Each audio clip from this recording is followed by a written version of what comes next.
Bespoke Woodworks was rooted 14 years ago as a hobby in Matt Crampert's garage in Los Angeles, California.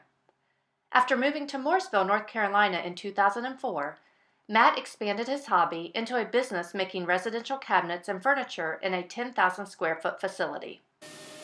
Key investments in machinery and software have expanded Bespoke's capabilities to include all aspects of residential and commercial casework and furniture. The addition of the CNC machining capability in 2009 allowed Bespoke to expand production while increasing quality and efficiency. This has been critical to Bespoke's continuing success.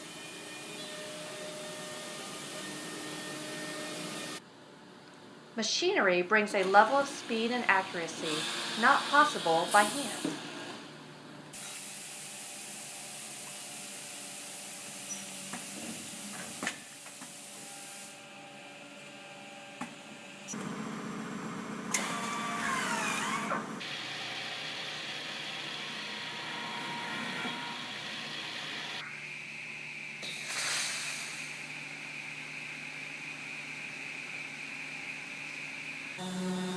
However, even the best machinery could never replace skilled craftsmen.